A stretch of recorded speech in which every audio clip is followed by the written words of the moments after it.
Hi, good afternoon. My name's Juliet Davenport and I'm the founder of Good Energy, one of the first renewable energy suppliers in the UK. So it's great to be here at COP26 on Energy Day. Now, for me, energy is one of the key parts of the transition to zero carbon, potentially 75% of the requirement for the UK. And there's some big key decisions being made over in the blue zone just behind us today, whether we're going to phase out coal and how we're going to do that, what's that going to look like, what is the rebound going to be like on CO2 emissions post-COVID, and what is happening in terms of the energy crisis and energy prices today. But we're going to really get into what does the future look like? What does the future look like where renewables is a predominant source of energy? And I'm joined today by the most amazing panel, and I'm going to ask them to introduce themselves. Rachel, I'm going to start with you on the end. Hi, I'm Rachel Fletcher. I'm the Director for Regulation for Octopus Energy. Thanks, Rachel. Nigel. And I'm Nigel Pocklington, and I have the daunting task of replacing Juliet as the Chief Executive of Good Energy.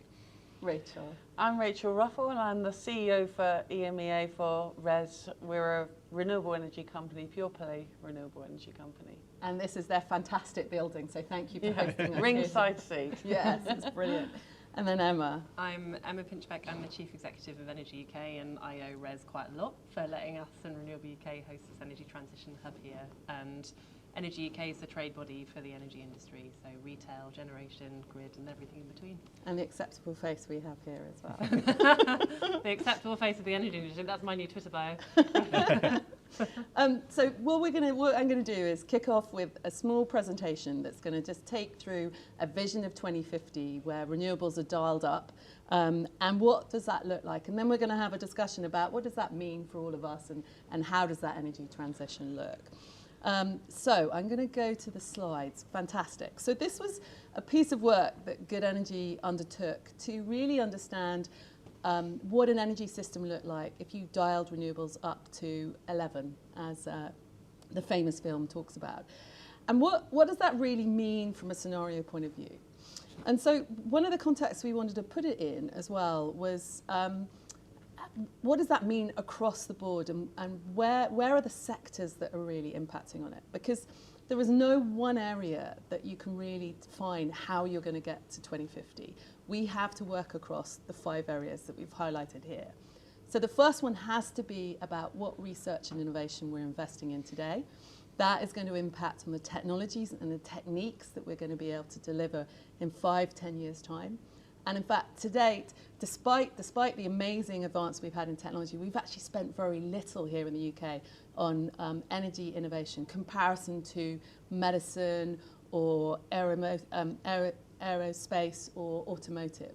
So now is the time for us to really flex our muscles. And I think there's been some good announcements by government saying that research and innovation is going to be at the heart of our zero carbon transformation. The next part is the infrastructure. So we built our infrastructure, whether it's roads, whether it's gas pipelines or electrical grid networks in a high carbon world. And adapting that to this new low carbon world is going to be a big journey for all of us. Then next comes regulation, and in fact finance kind of comes around regulation. What are the structures that government's going to put in place to make sure this transition happens? And then coming to consumers. So consumer plays 2 roles. One is that the behaviour and the integration of consumer into the energy market is going to become increasingly important as we go beyond the meter and into people's homes. And secondly, consumer is potentially going to be the place where we end up paying for a lot of these changes. So what does it mean from that point of view? And then finally, skills. Have we got the capability within the UK to be able to really deliver on that? And that was the kind of overview that we looked at in terms of looking at these scenarios. We work with Energy Systems Catapult, who have done a lot of the modelling for the UK and really started to sort of understand where the biases were in their system and tried to compensate for that in this new world that is changing so rapidly, and really understanding what the costs and the granularity in the modelling meant for that. So that was a fantastic experience, and we used various scenarios which really tried to test how the UK was going to go through this transformation. RES to 11 is where we really dialed up renewables and pushed that to its extreme. Flex Revolution included a load of battery storage and flexibility. Hydrogen economy, what does that mean if you look at hydrogen really taking over the world? And no unicorns, talked about technologies that didn't exist. And we ended up in a place which we call zero carbon Britain, where we had renewables and a lot of flex. And that actually became the most cost-effective and the fastest way to deliver zero carbon. And the key findings of this is that we end up electrifying everything. So that means that heat to decarbonise is going to be electrified, transport is going to be electrified. People are a really important part of this, and I'm sure Rachel will touch on that later, and so will Nigel. But we can actually deliver the majority of zero carbon with nearly 98% of our electricity being generated by renewables, because we have amazing resources in this country. But to do that, storage and flexibility are absolutely key. They're on the beginning of their journey. It really needs to go through. But if we can deliver all of that, then the costs remain competitive, and we can remain competitive as an energy nation. And this just talks around one of the biggest questions that's always put at the feet of renewables is that it is variable. And we do end up sometimes having times when there is no wind. And what do we do around that period? And this, one of the things we pushed the system really hard. And really what this talks about is we need some diversity in the types of energy that we use. So we need to see a future where we do get some tidal coming into the system. We do see against geothermal to support the amazing work that wind is going to do and solar is going to do in the UK. And then if we look at actually where does all that power from, significant amount, over 50% comes from offshore wind, reasonable amount on onshore wind, onshore solar, and then we get into the newer technologies like tidal and wave and geothermal. And then if we look at the heat side of it, so heat by 2050 is in the majority produced by electricity. So either you have electricity or you have heat pumps. There was a small amount coming from hydrogen, but that's not really where it's going to people's homes. That is like high energy, high industrialized uses of hydrogen. And then looking at driving. So driving, we're already on that pathway. We've already got the commitment by 2030 to not manufacture fossil cars going forwards. And the majority is really going to be electrified. And that brings huge opportunity because of the flexibility related to that. And the costs. So what's fascinating about the costs is actually the cost of energy slightly go down in this scenario. Where it gets dialed up is keeping our homes warm by making sure we've got significant energy efficiency, looking at flexibility, making sure we have that flexibility in the networks, and investing in our infrastructure in the UK to be able to deliver the amount of power that we can produce and deliver it to people's homes. So the 5 principles under this Renewable Nation report of net zero is doing what we know now, which is wind and solar, at lowest cost, as fast as we can. Unleash people power, making sure that we've got insulating people's homes and engaging people in this transition in terms of flexibility they can produce. Embrace diversity. We have more renewable resources in this country, so making sure we're bringing those in as well. And using the best of British, so we have some of the best research worldwide. We have great innovation in this country. We need to dial it up and really engage it. And then this isn't just about 2050, it is beyond 2050. We need to keep going. It's not just a stop point in time. And this scenario where you go to a fully renewable scenario actually goes beyond there and continues to deliver zero carbon. So that was the overview of the study. And that really gives a sort of vision of what does it mean to be renewable and what else do you need? So Rachel, I'm going to come to you first. And in this zero carbon sort of piece, where green electrons need to be delivering against zero carbon, we're going to move to a much more decentralized system. And that's going to mean change, is it not? What do you think from a reform of the wholesale markets, and maybe not just the wholesale markets, but the overall market? What are the implications for the energy market from your point of view? Yeah, well, thanks for that question. And first of all, I mean, I think it's brilliant to see this report really focus on flexibility and people power.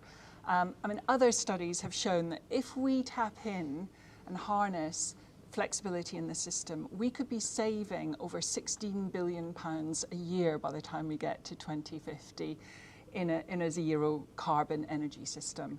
That is not small change. So this is a great big goal to go after, really tapping into the inherent flexibility that we will get, and we are seeing already, as people move to electric vehicles and then have choice about when they charge up their electric vehicle battery, as people move to electric heating, and again, you've got times when you can pump prime your electric heating, again, to make use of green electrons when they're most plentiful and cheapest.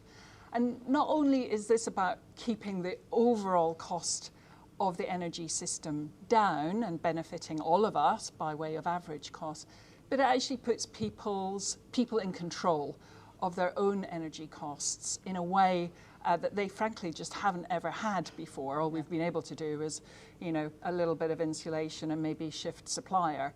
Now we're giving a third dimension to that control of people. So this is a huge prize, which I feel quite often is overlooked in the focus on building assets, whether those be network or generation assets.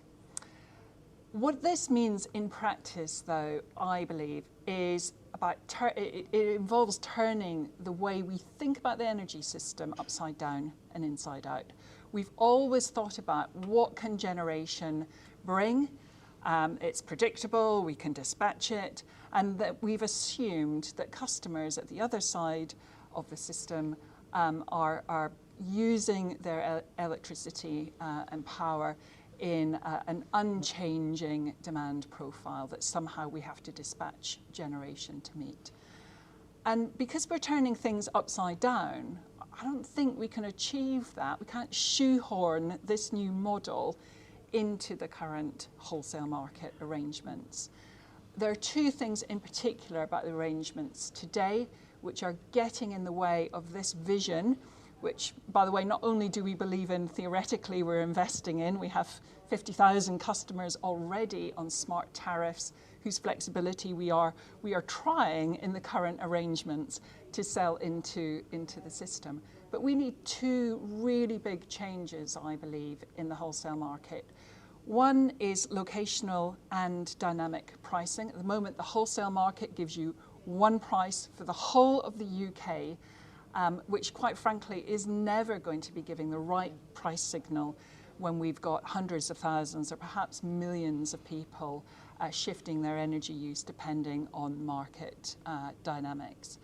And we need a price signal that is dynamic and is able to get to the customer in a dynamic way, properly reflecting, when green electrons are plentiful and we've got too much, or indeed when they're in short supply and we should perhaps be using vehicle to grid or some other form of storage. So I think the second big change in the electricity market, in the wholesale market, is actually a route to market for flexibility. At the moment, flexibility is an afterthought. It is not treated as energy, but in fact, it is energy, right? And so we need to fundamentally change the route to market where the central market is as much about trading flexibility as it is about trading electrons.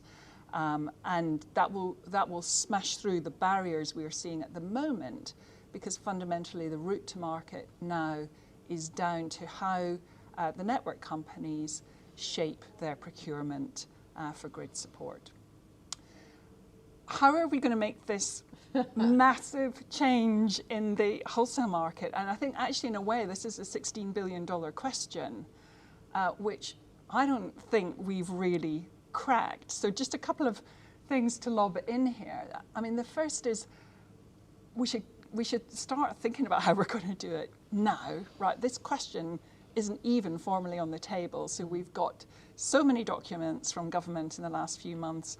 None of them are talking about electricity wholesale market reforms. We need to crack on. I think we need to work iteratively, and we need to work, industry and regulators need to work in parallel. We can't have a repeat of EMR where effectively policymakers locked themselves in a room for 5 years and we all waited for white smoke. We don't have time for that approach. Yeah. So we've got to work iteratively. We've got to work in parallel with each other, taking some of the lessons indeed from COVID vaccine development, where we were able to smash through previous timescales for developing vaccines through iterative working between regulators and the vaccine developers. And the last thought on this, because even if we learn all those lessons from the COVID vaccine, we're not going to reform the market overnight. We won't be sitting here in a year's time, unfortunately, with a new electricity wholesale market. So I think we need to give really, really serious consideration to how we keep smart tariffs alive in the meantime, because they're not commercially viable. And as you said, we're at an inflection point now with electric vehicles. We're at the point where hundreds of thousands, millions of more people are going to want smart tariffs to keep the cost of running EVs down, at exactly the point where retailers are saying we can't make these things work commercially. So we've got to come up with some sticking plaster to see us through some really, really important reforms. So we need to ask the energy market to be agile, which is a bit of a challenge. Yeah. And also, but also I think the customer is ready to be engaged. The concept that they could get cheaper power when it's windy, I think would be incredibly positive. And I think there's a real opportunity, but you're right, it's a big challenge. And particularly right now when we're right in the middle of an energy crisis. Nigel, coming to you on that. The energy crisis, we've seen lots of different things written about this energy crisis, that hiking prices are down to the fact that we've got too much wind power on the system, or that we're going to low carbon transition too much. What do you think this report says about the energy crisis, and sort of how is it helping? Are the people who are saying too much wind is causing this right or not? I mean, simple and blunt answer, no. So Yeah. obviously I've had an unwanted front row seat, as indeed Emma has, in this for the last couple of months. And it's very clear as a market participant that A, this is predominantly a fossil fuel driven crisis. We are dependent on gas as our sort of base load generation source on the grid. And that's a sort of 20-year legacy of sort of policy making. We're obviously dependent on gas for our heating, and we're coming into winter, which exacerbates it further, and that has been the single biggest driving factor behind this, along, frankly, with the occasional sort of behaviour of fossil fuel generators on the grid who are taking advantage of that lack of flexibility to look for very high price points when wind is short. So yes, clearly it has been a calm year, and that illustrates some of the point we've been making around the need for storage and other sort of technologies to get over that. But fundamentally, this is a fossil fuel crisis, but also illustrates the UK's fairly precarious energy security in some ways, because it's suddenly exposed to the country that we're remarkably dependent on the Anglo-French interconnector for French nuclear generated energy often. My team at Good Energy are suddenly conversant with where LP, liquid petroleum gas, sort of shipping, and which is coming into the country and which port, and this sort of thing that I never would have thought we'd have to even worry about. But there is obviously international competition for that. And I think if you dig into the sort of core of this report, what it offers is a pathway for UK energy security and independence. Because as you said when you opened up, Juliet, as a country, we were incredibly lucky that we have remarkable natural resources, and sort of building a grid with the accompanying sort of technology that you need to sort of manage renewables as your driving source seems to me to be a surefire way of avoiding being in this position again sometime in the future. Yeah. Big opportunity as well. And I think the report doesn't just talk about the technologies, it talks about the people as well. I mean, and Rachel mentioned that engaging consumers in this question, I think, is so important. I think that's right. I mean, I'm a newcomer to the energy industry, and deliberately, Good Energy wanted somebody with a sort of technology industry background to come in, and obviously got this remarkable challenge that what has been seen as a utility. I mean, the sort of clues in the name, really. Consumers don't engage particularly in energy at the moment. It's a sort of boring necessity. And I think, that's one of the reasons we think that sort of really building products and services that help people sort of engage with their power more, understand the opportunity to have an EV tariff, as you said, that sort of sources cheaper power at certain points of the day, is vital to this, because that level of engagement, frankly, will build a more flexible and responsive system than we have at the moment. Yeah, completely. And Rachel, to be able to deliver this system, I mean, we started talking about how much offshore wind is, sort of 40 to 50 gigawatts of offshore wind by 2030, significant potential development of onshore wind as well. I mean, from the point of view as you as a company, how are we going to scale up to do that? Because it's all very well banding around these numbers, but it's not insignificant, is it? And what are the real challenges to doing that? Yeah, there are very real challenges, and we very much do need to scale up, and we need to sort of get this sort of sense of urgency, almost comparable to the sense of urgency we had with the pandemic. Yeah. So we very much need to scale up. And I just wanted to mention, actually, just the thought, it's just so refreshing to see a report that's talking about zero carbon rather than net zero. So, and I'm really, I'm a real advocate of that, because I do think there's a lot of greenwash around net zero, and I do actually believe that now we do have all the pieces in place, all the pieces of the puzzle in place, because we have, particularly in the UK, we have an abundant resource of renewable energy that we can exploit. And then we have electrification, Rachel was touching on it, that provides flexibility and inherent storage, and that inherent flexibility. And then finally we have green hydrogen. So, you know, green hydrogen for those really hard to abate sectors, you know, perhaps homes, vehicles, etc. Manufacturing can be electrified.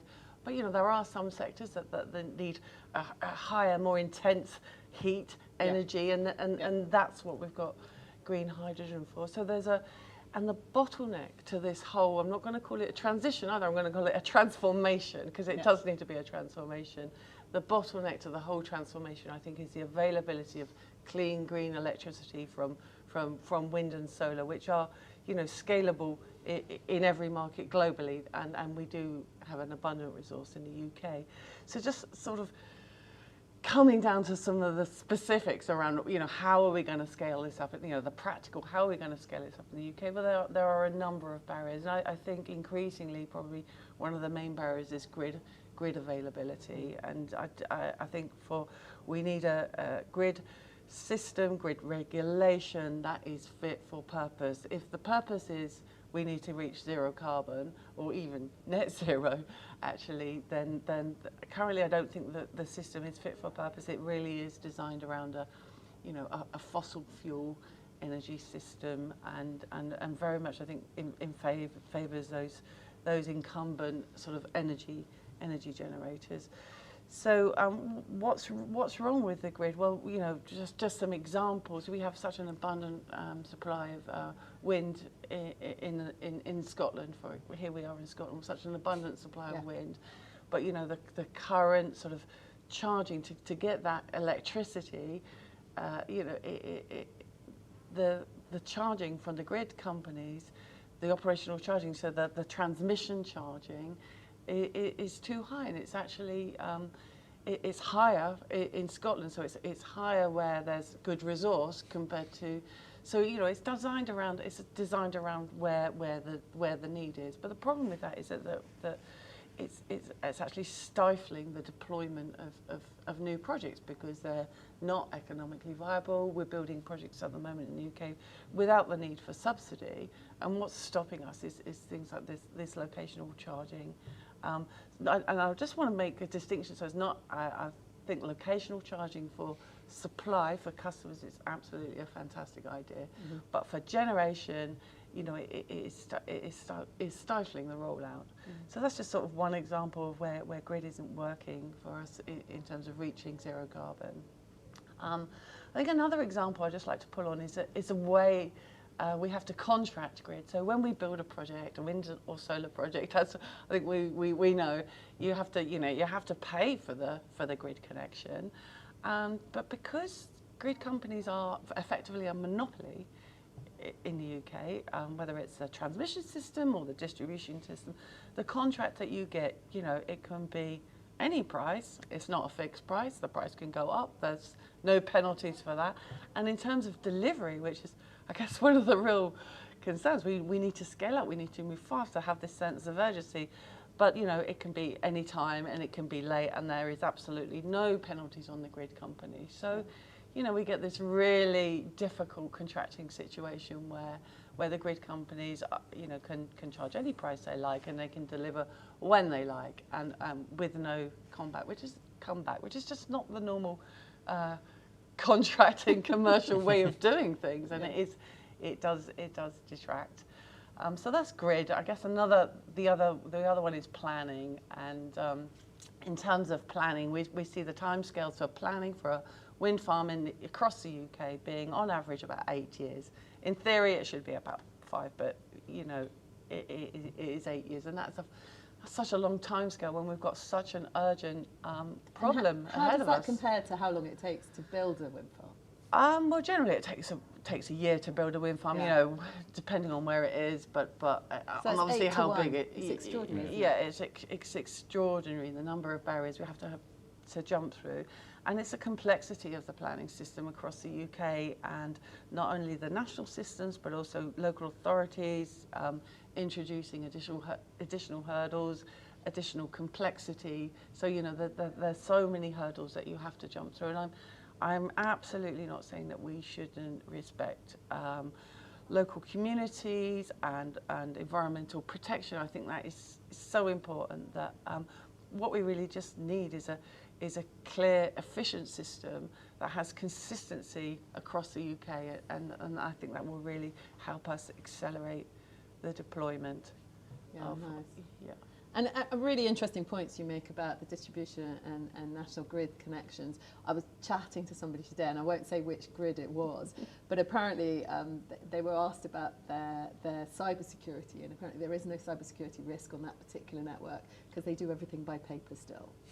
and for me, that sounds like if you really want to move at speed, doing everything on paper is not going to be ideal, is it? Yeah, I think that's a telltale sign of the problem. Yeah. Emma, I'm going to come to you next and talk about money. Yeah. Because different kind of paper. Yeah, different kind of paper. Whichever route we go down, this zero carbon transition is going to cost. Yeah. And we can hear the rumblings already. I've seen various letters from MPs talking about who's going to pay for this, where's this cost.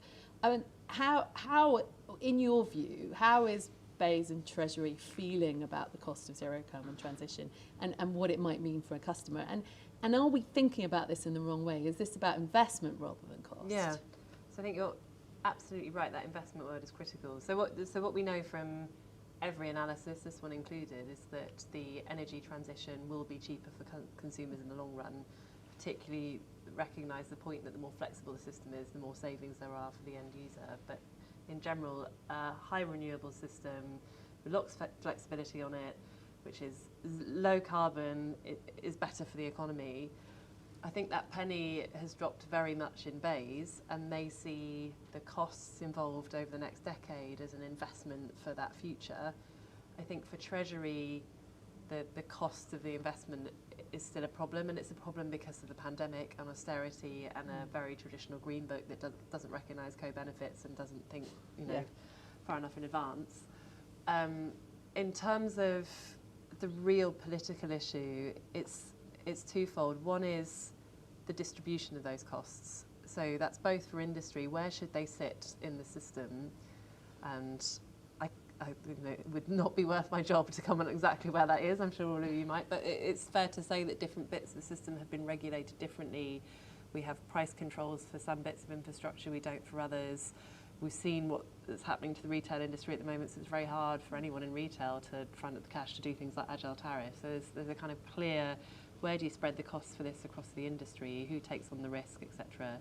There's also, though, the bigger political point, which is winding MPs up, about how do you make the transition fair? Where do the costs sit across the economy?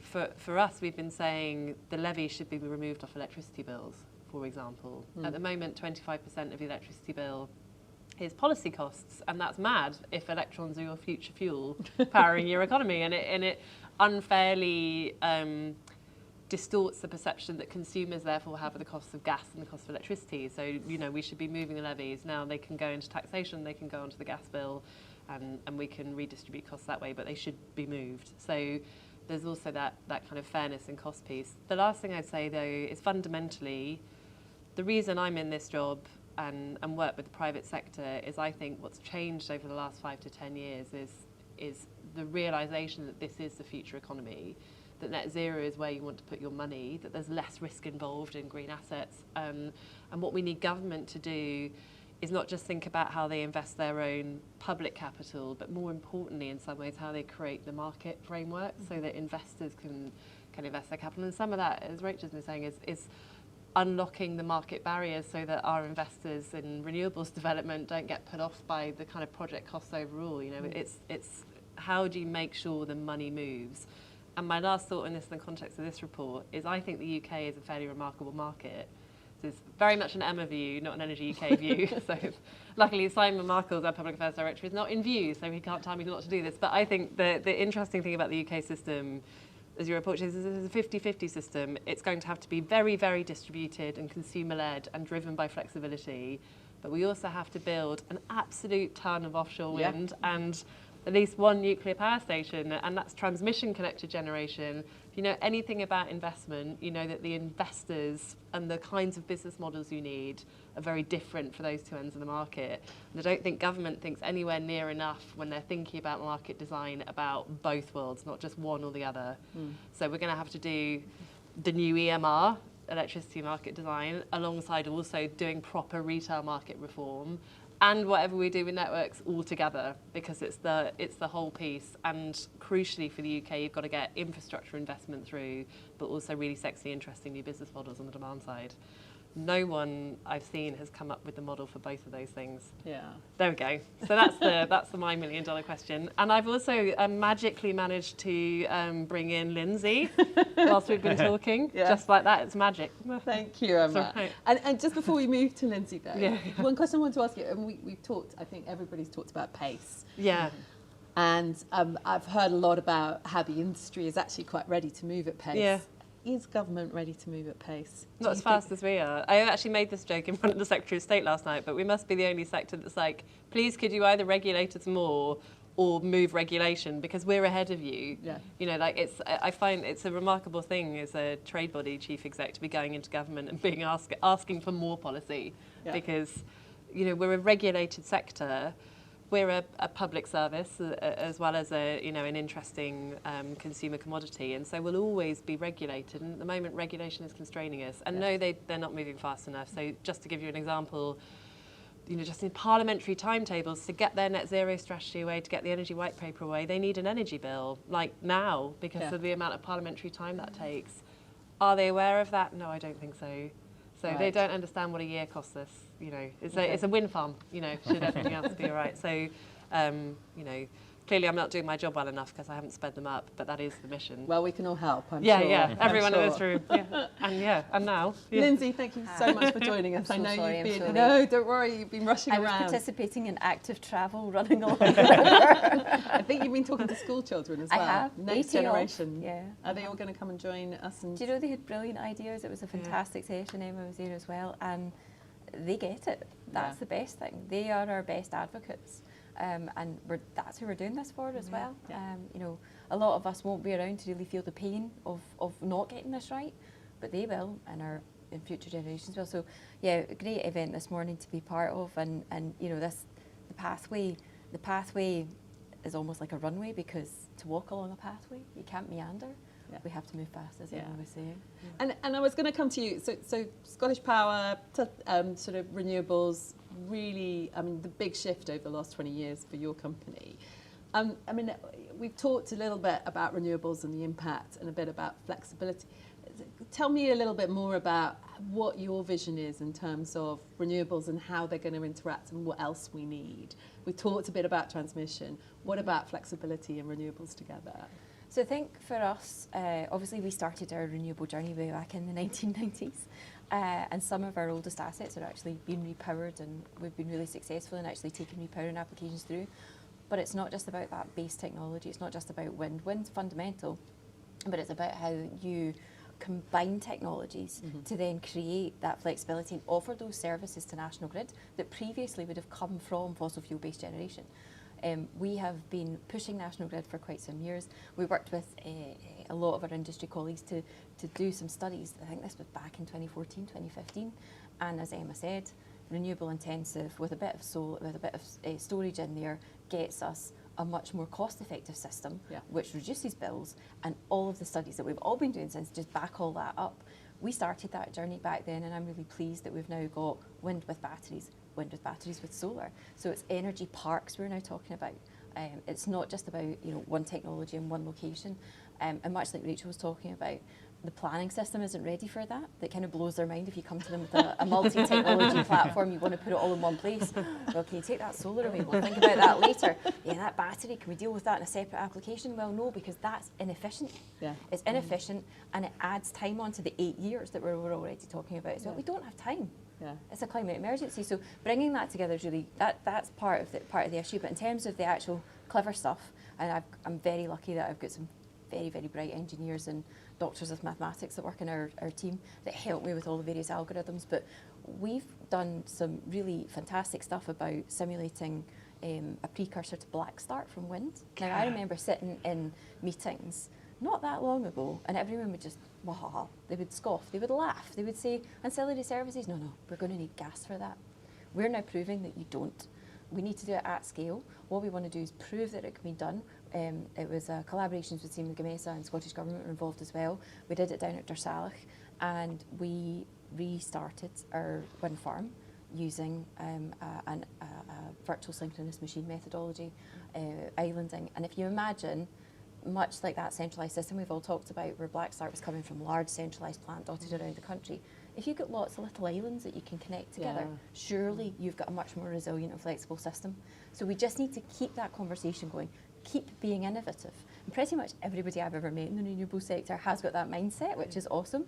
We're disruptors, we're agitators, we're causing people to think differently, and it's just fantastic to see that level of change coming through. But yeah, the smart stuff, the flexibility piece, really where we have to be at now. And do you think, I mean, we touched on government's role in this. I mean, how much more does government, I mean, we start laying it at their feet. So it feels a little bit like a cat who's brought something in that they don't really want to see. And we've laid it on the doorstep and said, there you go. Yeah. Is it still feeling a little bit like that every time we talk to government, that you go, look, we can do this, we can fix this? And they're kind of going, well, I'm not sure, we don't know. I think probably sitting in the industry, we've got a slightly easier job than the civil servants that we have to interact with. The officials that we interact with, they're always trying to balance an awful lot of things. I think the change is that this isn't the business department's problem. It's all departments' problem. And having that becoming much more of the discussion has to happen. Every decision that is taken in government has to have a sort of net zero or a carbon zero brief on it, and that lens that you're looking through to make sure that policy decisions are being taken, so that whole balancing act, not just the costs associated with the transition, but also the benefits of doing so, and that you're not, setting aside some of the costs, just pretending that they don't exist, because there's actually some really good stuff in here if we get it right. The opportunity for job creation, investment stimulus, skills stimulus, transitioning those that have been in those roles that were carbon intensive into those sectors that aren't. Loads of opportunity, lots of challenge for government. Yes, we are taking them problems, but I'd like to think that we're also taking them some solutions as well. Yeah, no, great. And I'm going to come back to the demand side a little bit for the guys at that, and then come back to you guys and how we might deliver on that. I mean, we hear a lot about electric vehicles and how much energy we're going to need for electric vehicles. I mean, the reality is, if we electrify heat, that's a bigger issue, isn't it? Yeah. And do you think government's got their head around what that's going to mean? Because, I mean, we've just talked a little bit about the infrastructure and the challenges of the infrastructure. Are they beginning to get what heat? I mean, Rachel, do they understand what heat is? But also from a flexibility, do they understand the opportunities from a heat point of view? Well, I mean, I think actually picking up on the conversation about bringing solutions, not problems. I mean, I do think we've seen a real shift actually in governments thinking about domestic heating, really just on the basis of, a company like Octopus investing in heat pump technology and saying, do you know what, we can now see our way to heat pumps being comparable in cost with a gas boiler. So I think as the private sector, we're in a phenomenal position actually to bring solutions, as Lindsay says. And I think that, that created an aha moment. So I think government now can see the electrification of heat as being a real prospect. I'm not sure the penny's quite dropped actually about the opportunity on flexibility that electric heating will bring. I mean, our heat pumps will be smart enabled from the get-go because, you know, of course, we want then to be able to help customers optimize how they use electricity to heat their homes and to support the grid. But I don't think we really need government per se to get their heads around this in a lot of detail. I think it's back to that, can we have an enabling market, please, that allows us to reward customers for shifting their demand and makes this economically viable. So I think that, for me, that's the big piece. I think the challenge of electric vehicles and heat is one of distribution networks, and I really hope that the DNOs are beginning to wake up actually about the importance of communicating with customers about the implications of having electric vehicles and heat pumps, for example, on their property, that they're beginning to think about how they make that customer journey smooth. And you know, I think as we start to roll out heat pumps, as we've seen with electric vehicles, there will be bumps along the road, won't there, where we find that perhaps some of the approaches to absorbing low carbon technologies that the network companies have typically taken are going to have to be challenged, they're going to have to be refreshed. So I think, in my mind, the bigger challenge is in the mindset of local network companies, really recognising that, I mean, they could be standing in the way, actually, of us decarbonising our transport and our heat. And I'm sure they all, in principle, want to be in the place where they're enabling it. And Nigel, I mean, smart is a key part of this, isn't it? And we haven't covered ourselves in glory as a country in terms of the rollout of smart. I mean, what is the consumer opportunity, do you think? One, smart is necessary, but are there other consumer opportunities that we're really not grasping yet in heat and Yes, I think it's worth reiterating that, isn't it? I mean, to some extent, none of this works unless you've got a sufficiently sophisticated piece of technology in the home to enable the flexibility, the sort of to and fro. And as a country, we've far from covered ourselves in glory, let's face it. I mean, it's sort of a rollout of a first generation of smart meters that effectively don't work. And a very, if you come from the outside, very odd sort of almost regulatory lag in terms of the sort of requirements around that, say an in-home display that no one ever thought, you know, a smartphone might be able to do this, and kind of, you know, we've got obviously good energies customers tend to be quite sort of green people, and they're busy complaining left, right and centre that these things have been forced on them. So a lot of inflexibility in decision making and a sort of a missed opportunity in that first phase. And I still don't get the sense actually that either at a government level or frankly from a supplier's point of view, the vital nature of getting this installation rolled out nationwide is properly understood, and maybe we need to rethink either the regulatory side of things or the economic incentives for smart meters, because without them, all this remains kind of interesting research theory or early adopter territory, but won't become general practice. Yeah.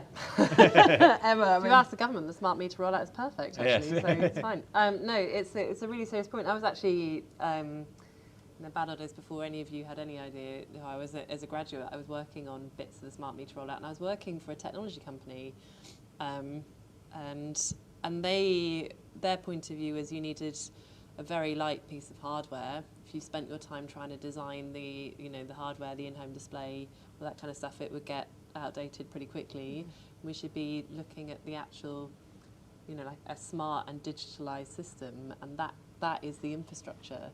And of course, government can't help themselves but to overregulate the kit in people's homes. And it comes from when I'm being generous, it comes from a well-meaning place. We shouldn't forget as an industry that we provide an essential service. And when we try and think of ourselves as just a kind of product of the commodity market, we immediately get into trouble, because as far as it's, things that we find acceptable, like maybe a bit of risk on the system versus over-investing for security of supply, is unacceptable to a government and to a public. And so, from government's point of view, they were worried about how that consumer experience would be, but they got it so wrong.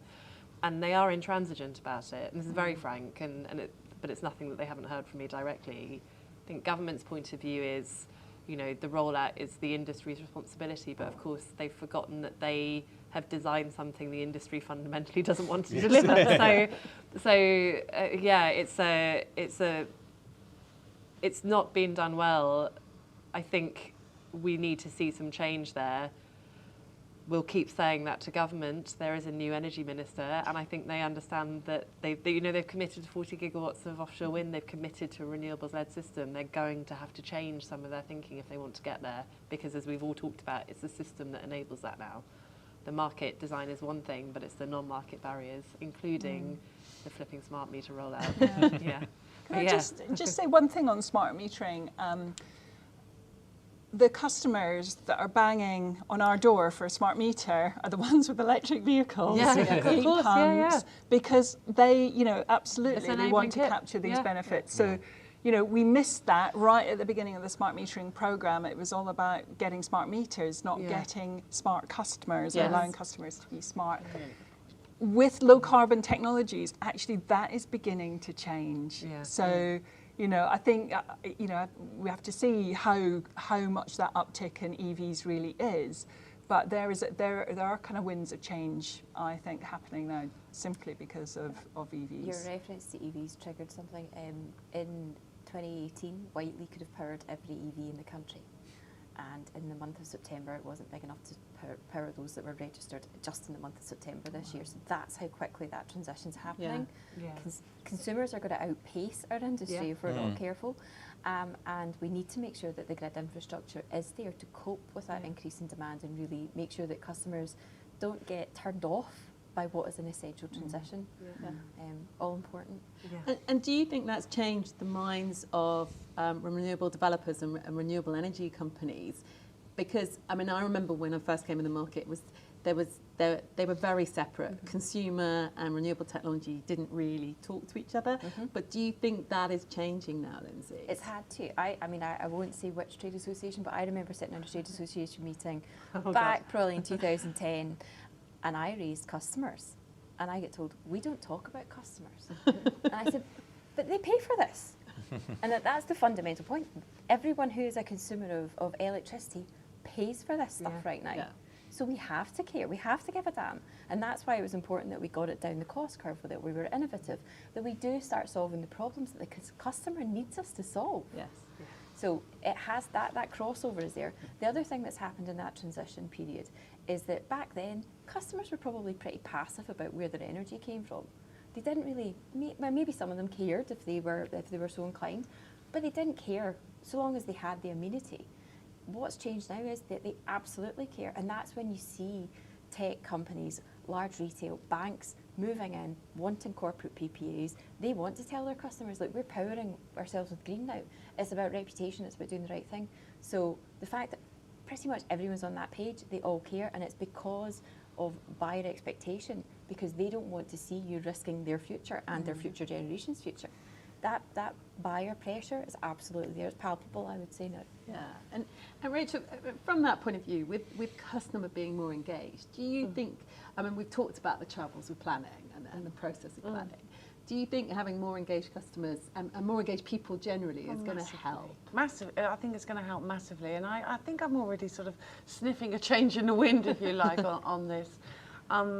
Because it helps in terms of, because they care about, as Lindsay said, they really do care about where their energy is coming from. But it also, I think the connection between renewable energy and jobs, long-term, high-skilled jobs, is being made. And one of the things that is making that connection is the advent of green hydrogen that can displace coking coal and those type of really, really dirty fuels. And it might sound a bit fanciful, but we're actually, you know, we work in 10 different countries across the world. So, you know, normally one market follows another, and we can see in Scandinavia, in Sweden, how a local authority that had consented 2 of our wind farms, but then said, no, 2's enough. This third one, you know, you've got enough here too. So don't do this third one. They have a veto, so they said no, so we went away. That was a couple of years ago. literally sort of 6 months ago, they're saying, please come back in, because Wow. we have industry, data centres, even the local forestry industry, which is huge there, that want to use green hydrogen. They want to decarbonise. So please come back in and build this wind farm. That's the first time in my career that's Oh my happened God, yes. for a wind farm of this scale, which I'm talking, it's a sort of 300 megawatt wind farm. Yes. So it's huge. And I do think that change will come, and as green hydrogen happens globally, as it happens in the UK, I think that will create a much more positive narrative around planning and consent, that social license, because people will see the connection with long-term skilled jobs and the preservation of our industrial heartlands in the UK. Yeah. Yeah, no, I mean, it's really interesting because there was some analysis done on smart metering, actually, which was very similar in that if you actually expressed smart metering about helping save the planet as well as supporting the individual, you got much better uptake than if you just said, oh, we can save you a tenner. And it just wasn't a big enough cut through, was it? And I think this discussion about zero carbon is so powerful from a consumer point of view. Is that point about, so you asked me about the Treasury and about values, and I made fun of the Green Book, but there's a very serious economic point there, which is that we don't cost benefits properly, and we're bad at talking about them. And the big theme at party conferences this year was electrifying heat. And of course, there are two things missing in that debate. And of course, what we talk about is, transfer, a like-for-like swap of an energy technology, and that's how people come at it. Yes. Is, take your boiler out and put in a different solution. And so when we're talking about things like hydrogen or heat pumps, it tends to happen in that frame and with a limited perception of what the service you're getting, which is a blunt energy service out. The two things I always think are missing: one, it's an energy service. And so if you have a hydrogen boiler, you may miss out on some of the smart tariffs or some of the energy services that retailers are going to start offering around EVs, electrification, smart meters, and electric heat pumps in homes. And I don't think we're thinking that government is thinking about that enough, and we're talking about it enough. It's the smart metering conversation, but again, and the other thing, and I mention it because I've had several MPs come up and be like, I've never heard anyone say that out loud, but boilers are a source of emissions. They're bad for internal, but like not just carbon emissions, but NOx in air quality. Yeah. And the story I told is that I've got a boiler in my house for various different reasons, but it's in the attic, and it's in the attic because I knew about NOx and I didn't want it anywhere near my toddler because there's a history of asthma in my family. And I talked about this, and a lot of parents in the room came up and went, oh my God, like that would, and of course that we'll have that problem if we burn hydrogen too. And air quality and health benefits are not something that we cost into the economic model.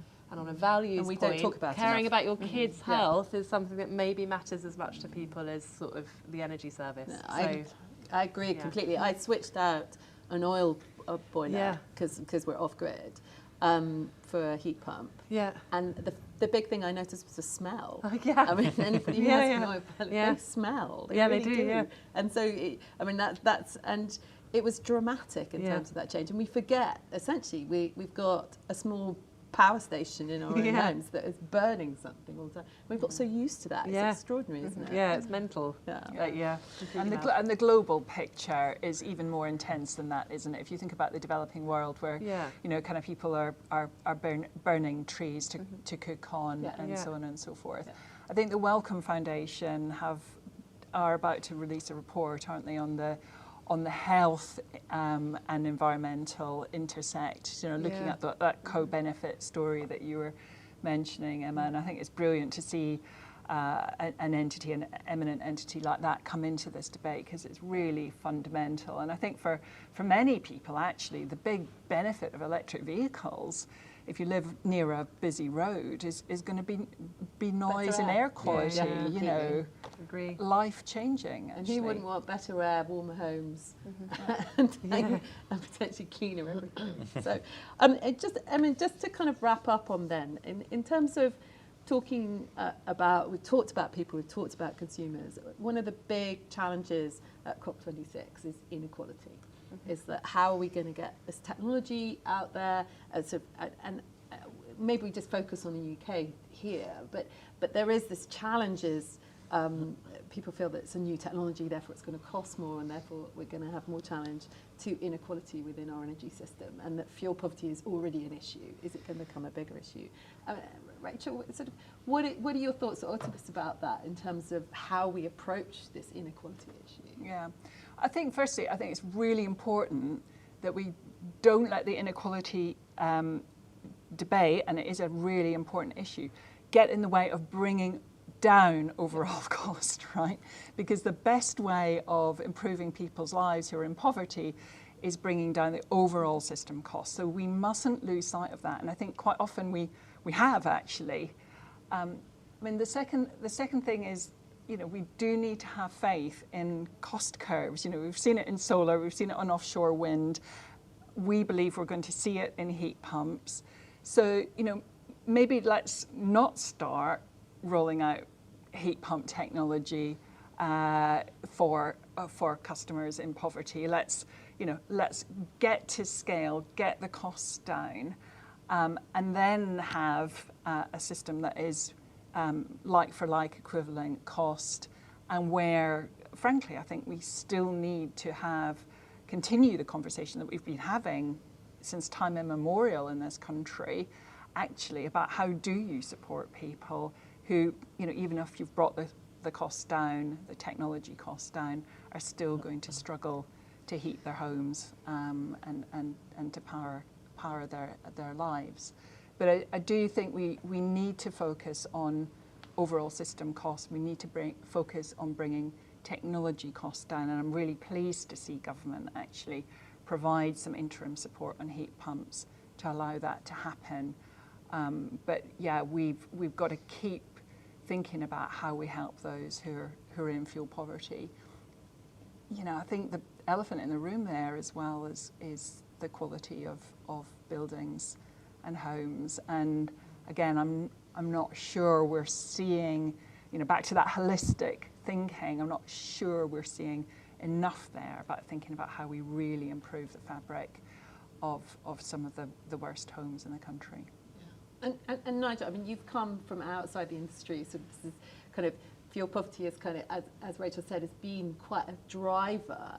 I mean, there are various other sectors where we've seen costs come down significantly just by putting propositions out there. Do you think that's something we can do here in the energy sector and repeat what we've seen, say, in the travel sector or some of the other sectors? Yes, I mean, I think the thing about, travel is a good example. I mean, maybe not a great thing to talk about in the context of sort of environmental issues, but you think about things like low-cost airlines, what did they really do? Well, they became much more transparent in terms of the costs of various elements of the journey. They focused on what was absolutely key, and they were much more sort of pro-consumer just in terms of their sort of labelling and description of the product, and that then helped drive costs down, along with a real focus on efficiency. That whole thing around only use one type of plane and kind of, you know, figure out how you sort of turn them around quicker was all true. So, you know, what are the read acrosses to us? Well, I think it is around designing simpler and more robust systems. It's around greater transparency in terms of sort of consumer pricing and labelling. And I actually think the energy sectors are quite badly at the moment. It's very difficult for anybody to really understand what they're getting. Obviously, it's a slightly parochial point for good energy, but a lot of people think they're buying genuinely renewable energy when they're not, which is a good example of that. And I think the regulatory side has a part to play in this as well, and that, you know, electricity is too expensive and gas is too cheap at the moment, fundamentally, and actually there could well be a sort of cost-saving incentive to turn that around. But I suspect this is a hard one to crack, partly for the point Rachel's making, really around the sort of fact that it touches so many other parts of a government agenda, and particularly around the sort of relatively poor quality of UK housing stock. And obviously there's been a huge focus on another aspect of housing policy in the last few years, which is cladding and fire risk, and that's kind of a multi-billion-pound issue which they're sort of herring down trying to solve, but it's not actually been brought the environmental issues of it into play either. So this is one I suspect that will run on and be quite a tough nut to crack. Yeah, I think housing stock, we're the worst in Europe alongside Belgium. Yeah. So good. Good fun out there. And Rachel, what's been interesting about the role of developer, particularly in terms of local communities, is we quite often seen benefits flowing from renewables into local communities, particularly sort of supporting some energy projects and lower cost to local communities. Is that something we can continue to do you think, and sort of continue to support sort of people who have energy issues locally through some of the developments? Yeah, I think that would help. The people around. It would be more of a social license if people around projects did get that direct benefit. But I do think, as I was sort of saying before, that connection to why renewable energy is good, the connection to jobs, and the connection to clean air, better lifestyle, all the things we've talked about. That also helps. So. In terms of cost, renewable energy, whether it's wind or solar, is the cheapest form of new generation in every market. So, fundamentally, the costs will come down. And I think the other aspect of renewable energy that will help fuel poverty is that the generation and the supply will be in the hands. It's going to be more democratized because it's more distributed, so it's less in the hands of a few players.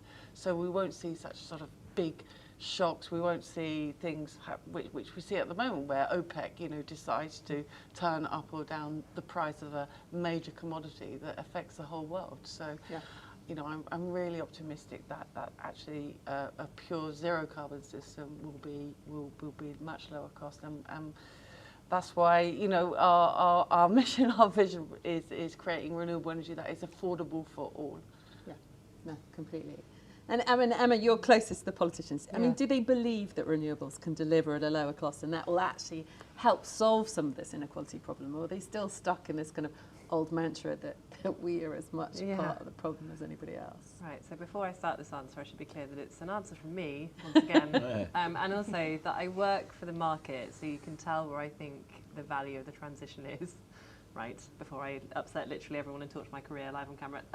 So in terms of government's attitude, the most remarkable shift in political thinking, the thing that will make this conference possible, possibly bring back in 1.5 degrees, certainly has contributed to the confidence with coal phase out commitments today, is the price drop for renewables.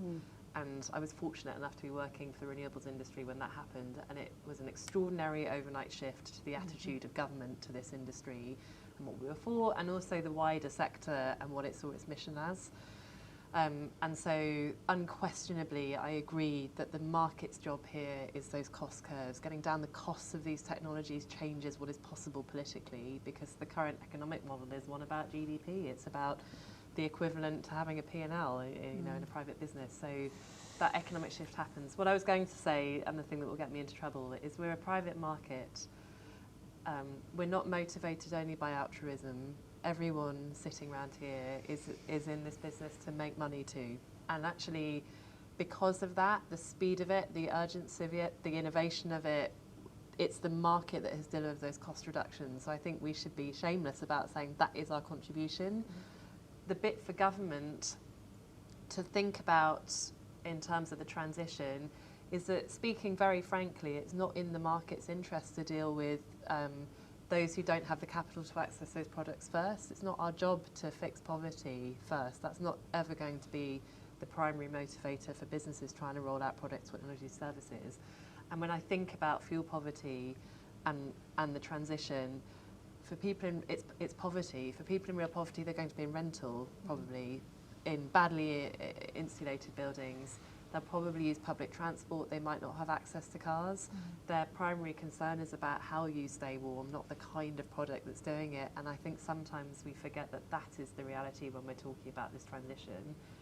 I think that it's government's job to work out how to look after those customers and how to bring those people with us. But as an industry, I'd also say we cannot forget that the public sees us as an essential public service. So somehow we've got to continue to do what we do in terms of our work on fuel poverty and in terms of thinking about those customers too. So it's inefficient from the market's point of view. What we should be focusing on is that cost reduction. That's our single biggest contribution. I'm proud of it. But we will also have to do the inefficient thing for businesses, but the moral thing, which is to look after those customers and think about them, because it's very, very different from the people who will be driving EVs or having heat pumps in the short term. And I'd also argue that's where government and public capital should be spent. And lastly, to echo what everyone has said, our buildings are terrible in the UK. Yeah. And if we tackled energy efficiency as any kind of infrastructure priority, we'd get a long way down the curve where we need to be, whatever technologies we're then putting in people's homes later. And and Lindsay, coming to you from an energy company point of view, I mean, I know for the last 20 years, energy companies have slightly struggled with the fact that we've been given the obligation to deliver on energy efficiency into people's homes, and we're not necessarily always the most trusted or the right people to do that. I mean, as Emma says, we've been very good at driving costs down in the renewable sectors. I know you're from the renewable side of the business, but do you think we should be rethinking about should energy companies really be doing that piece of work, and should we be working maybe in collaboration with local authorities to help this? I do think that I think the challenge is that it's your home, you know, and what you're talking about is government asking a retailer or supply business to come into that home and make changes to it, but it's your home. So it's very, very personal to the customer, and the customer has to be bought into that change and understand what the benefits are. I think some of the mechanisms that have been set up in the past probably were well intended. I'm not saying for a minute that everyone set out for these to be a failure, but they've probably not been the best thought through. So yeah, I think collaboration with social housing bodies and housing associations is a key way of actually doing that. Unfortunately, that does mean it's very often new build. Retrofit is bloody hard. Yeah, it's really hard, and even trying to get a smart meter in some folks' houses is now impossible. But I think the important thing here is this is about people's day to day, and disrupting that day to day for something that frankly they've been a bit passive about in the past. That's quite a big ask of them to buy in. So we do need to think about the customer. So coming back to the point about it being much more customer orientated, thinking from their perspective is absolutely essential. I do think the rollout of smart metering is key. I also think the development of smart tariffs, but also thinking about what does that mean if you had other energy choices. It's not just about an EV, it's about how you actually structure your day, and how do you plan your day. So giving the customer more choice, but at the same time not getting to the point where you're bamboozling them with 3 million different tariffs. You want to keep it as simple as possible.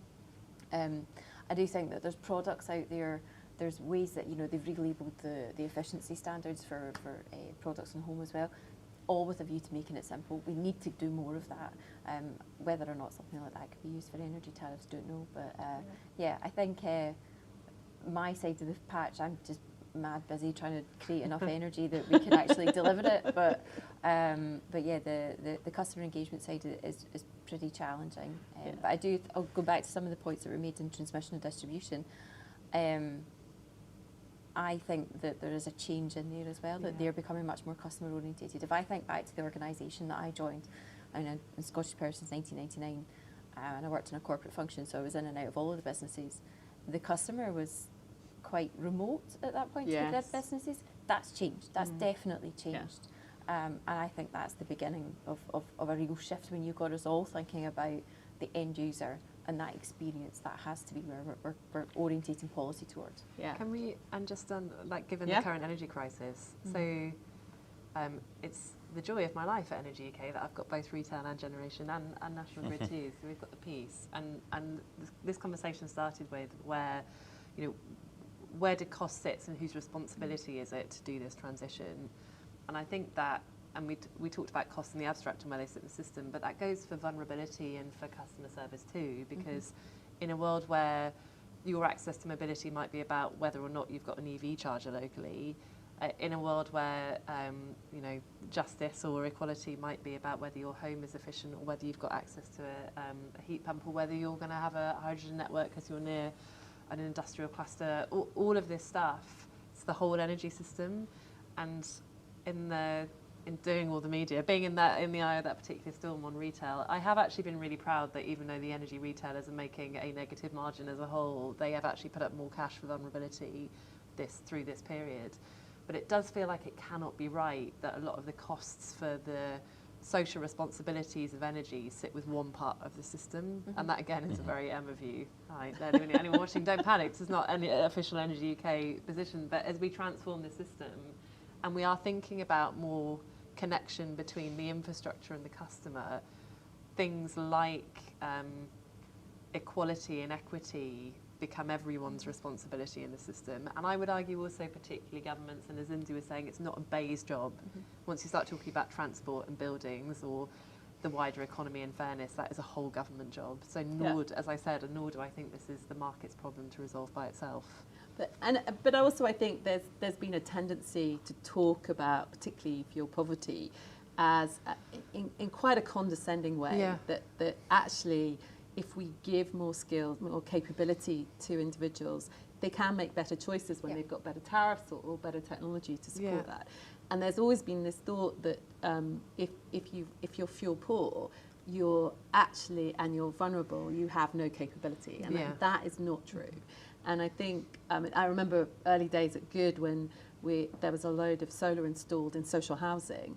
And one of the key things we saw were people were happy to invest in energy efficiency because they saw the benefit of renewables locally, and they changed their behaviour. And that was, and I mean, in some of the housing, that made a difference for them to be able to buy more Christmas presents for their kids that winter. And I think we need to translate some of these actions and some of the benefits of what we do into real life pieces, which I think is so important. It's one of the tragedies, isn't it, that the people who'll be able to afford this in the short term are the people that will probably be the least bothered about the 25 quid off their energy bill across the course of the year. And it's the same for air quality. You know, that's the problem we have with things like low traffic neighbourhoods. In the short term, they benefit often wealthier communities. And at the moment, air quality is particularly bad if you're poor, because you're more likely to live on the side of a busy road in that way. In the long run, the benefits are for everyone, and the people who are most affected by poor air quality or by, you know, by high energy bills are the poorer people in society. But how we make sure that they're looked after through the transition is a real challenge. But I think also if we can give a future where we can get there as quickly as possible. Get the cost down as quickly as possible. And also let's be really. I mean, our vision is that smart tariffs are a mass product, and or products, because they will come in all sorts of shapes and sizes, reflecting different people's preferences and lifestyles and so on and so forth. So I'd really hope we can make sure that we're not falling into the trap of thinking these whizzy new smart tariffs are only for the Tesla drivers in society. I mean, you've already told a brilliant story about how savvy and what amazing bargain hunters people quite often are when they're working on a tight budget. And, you know, I can see a world where they're precisely the people that are going to want to program their washing machine to be going on off peak, or, you know, really looking for products that are going to help them live their lives in their way with their preferences and their budget envelope in the most efficient way possible. So that is the prize. We're just in the foothills now, certainly from our side, with about 50, 60,000 customers. But the prize in terms of scaling that up and making a mass market product is, and we want to see intense competition here, right? So that we're being kept on our toes in Octopus in terms of thinking about, all right, well, how do we make a smart and an agile equivalent tariff, you know, that works for somebody that doesn't have solar panels and an EV. You know, so we really need to keep on this, and that's if you like, you talked about the market getting the cost curve down. I mean, what I want to see is a retail market that really drives us all as retailers to think about how do we help our customers lead affordable green lives, and that is, I think, the role of the retailer in this market. And I think it's amazing opportunity for retailers that quite often have had a dreadful press to show how we can be part of that decarbonisation journey as well. 100% that. And I think quite often what we don't make enough of is renewable energy is a precious resource. It's a fantastic, amazing resource because it's zero carbon and it's UK based. But if we throw it away because we've got badly insulated homes and we're using power at the wrong time of day, then that's just ridiculous. Isn't it? Anyway, I'm conscious of time, so I'm just going to ask everybody just for some final sort of 30 seconds of thoughts, and then we're going to wrap. So Rachel, I'm going to come to you first. So just sort of, we've had a pretty wide-ranging conversation about the future and sort of where it can go. I mean, where do you want to leave people with in terms of their thoughts for this? Well, I mean, I think this has been a really positive conversation, actually. And I think that one of the things that's really stood out for me is the importance of everybody playing their role. And I think a number of commentators have touched on that. You know, there is a really important role, you know, whether you're a retailer, you know, developing new generation or a network or system operator. But there's also a really important role for government and regulators. Somehow we've got to, you know, keep our eyes on the prize and realise we're all pushing for the same goal and find ways of working together with more pace so that we could be sitting here in 5 years' time with lots of more great stories about how the energy industry is leading the way on saving the planet in the UK. Thank you. More pace, saving the planet. I love it. Nigel. Yeah, I think it's the Obama administration maxim around "don't waste a good crisis" that springs to mind, really, because you know we're in one, and actually it's not finished yet, and you know the penny will drop, I think, more when the next price cap announcement is made, because the maths would suggest it's going to be hundreds of pounds, and that will really sort of come to bite.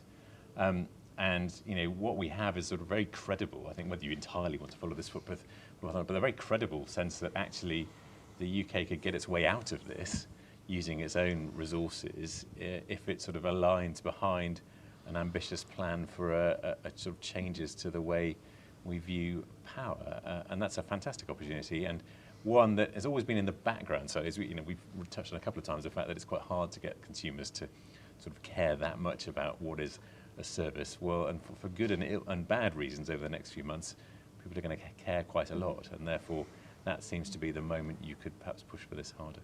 Yeah, Rachel. As you've been talking, I've been thinking about consumers and the responsibility of consumers. But I do think, you know, that they will naturally care because it's good for their health, it's good for, you know, our children's health, it's good for the planet biodiversity, but ultimately, really, it's not, you know, is it fair to put the responsibility on consumers? Actually, should the responsibility for cleaning up our environment be more with governments and actually those companies that continue to burn fossil fuels, that continue to poison our climate?